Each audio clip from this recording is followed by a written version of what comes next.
ate, titignan mo to sa kanto, dapat kilala mo kung sino si Manang doon ngayon. Leveled up na. Oo. Parang gusto ko na isaw-saw sa suka lahat. Yes naman. Mismo, may isaw pa, di ba? Pero teka, batiin muna natin yung mga kapatid natin. Good morning, mga kapatid! Alright, December 28, mayad-ayad nga agahon para sa mga kapatid natin sa Clan Buenas Abenas, ang ating first day. Lalo na ngayon, usong-uso na naman ang mga pampabuenas sa kahit anong bagay dahil nga papalapit na ang bagong taon. Sinabi mo pa, valedictorian Jess. Kaya naman, bilog-bilog is life para sa marami nating mga kapatid. Pagpaswerte, ika nga. Gaya na lang po nitong maaga nating masasarap na snacks dito. Di ba? Alam mo, ako'y takam na favorite ko rin yung kwek-kwek. At tamang-tama ka riyan, Mama Dims. Pero alam niyo ba, ang masaya rito sa mga kinakain natin ay nakaka-happy sa sarap ang lahat. Kaya yun talaga yung importante. Is that right, Justin? That is right, Maui, na masaya ako. Para sa marami sa atin, ha? Kasi masarap yung kwek-kwek. Paborito ko yung kwek-kwek. Masaya ako kapag kumakain ng kwek-kwek, diba? Pero para sa marami sa atin, no, itong mga snack na ito, hindi lang pantawid gutom, okay? Comfort food din siya. Pero itong mga handa natin, mas pina-extra ang sarap at pampahappy, Mami Chiki. Happy si Justin! Happy! Kaya happy ka. As in, extra happy ka today. Mamaya na. Bakit? May update? May update talaga. Umaya. Pero Sige ito na. mga patok din to sa mga party, di ba? At salo-salo. Yung mga ginagawa natin ngayong Kapaskuhan. At para ibida sa atin ang kanilang mga lucky bilog-bilog snacks, makakasama natin si Beth Bravo! At Ann Escaros ng Hungry Daddy! Good morning sa inyo, mga kapatid. Nasaan si Hungry Daddy? Oo nga. Ako, sir. Ay, ma'am, nagkasakit na. Nagkasakit. May Hungry Daddy talaga. Yes po. Sino?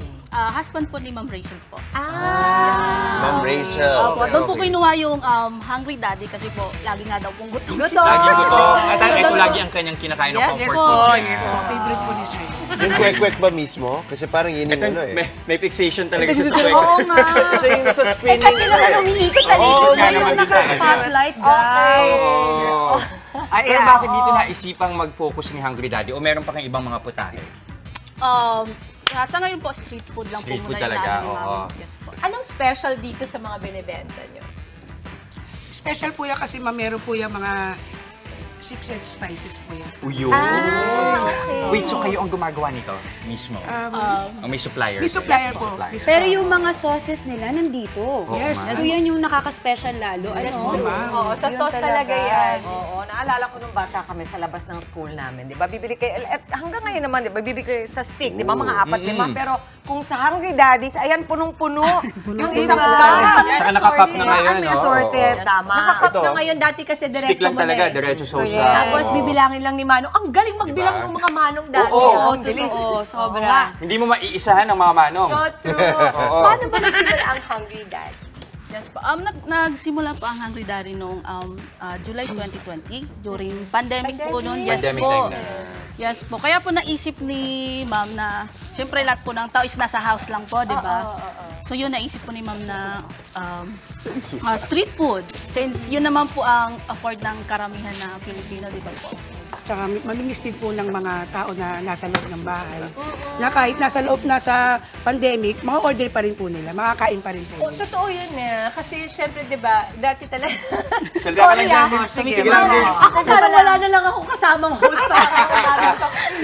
Nagpa-pop up pala yung mga host kapag kwek-kwek at saka Christmas. Wait, sige tayo na lang mag-usap. Dito Oo, dito muna kayo dyan. Thank you. Sige na. Thank you. Okay, so ito, nung nagbebenta kayo nito, how was it like for you starting? Kasi 'di ba nung pandemya, ang hirap talaga. And totoo 'yun kasi ako, laking public school ako at kadalasan ang tambay talaga sa labas ay fishball, street food talaga. 'Di ba? May mga binatog pa, scramble. Bakit itong mismong street food na to ang pinili niyong ibenta?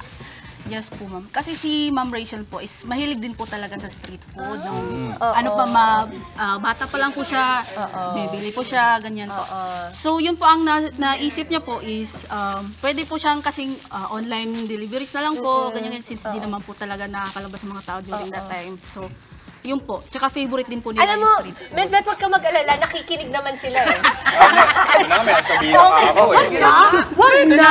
Baka sabihin mo, ikaw lang pinagtatrabaho namin dito. Ay, hindi po, ha? Yung Kaya mo na dapat, yan, Dim. direct, pwede i-cut mo na lang dito.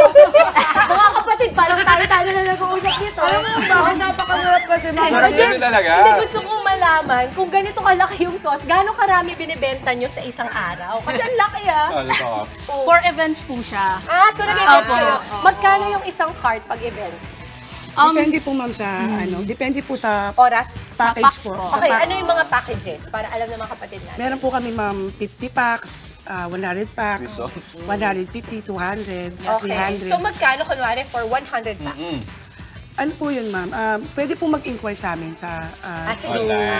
online. Meron po kaming Instagram and Facebook. Ano yun? Sige, page. sabihin na natin sa kanila. Pwede po yung kaming kontakin online po sa social media po, Facebook page, and, via Instagram, Hungry Daddy Manila po. Hungry Ayan. Daddy Manila, Yes po. Instagram, Facebook, at Ayan, lahat obviously, sarap na sarap ang mga co-host ko. Ang saya-saya nila. Meron ako mahalagang kailangan Bakit? itanong Bakit? sa'yo. Yes po, yes po. Bakit po? Alin yung maanghang? Ito. May mga Yung may chili sauce.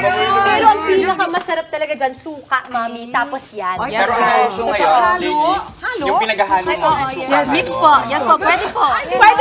Pwede panin natin yung pinagkainan ni mami. Tsaka Ubus ni na! Ubus na, ubus na. Teka, lalagyan ko pala ng suka. Halo ko dun sa... Yes po, pwede po. Pwede po yung may suka. Baka may gusto ka Yes, sabihin. try yan. Extend pa natin to. Ayan na. Yan na.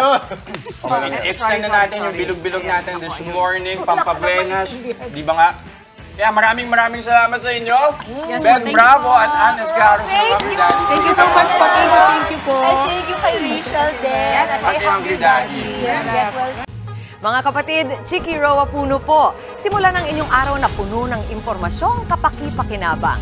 Sama na sa isang makabuluhang umaga. Tumutok at mag-subscribe sa social media pages ng News 5.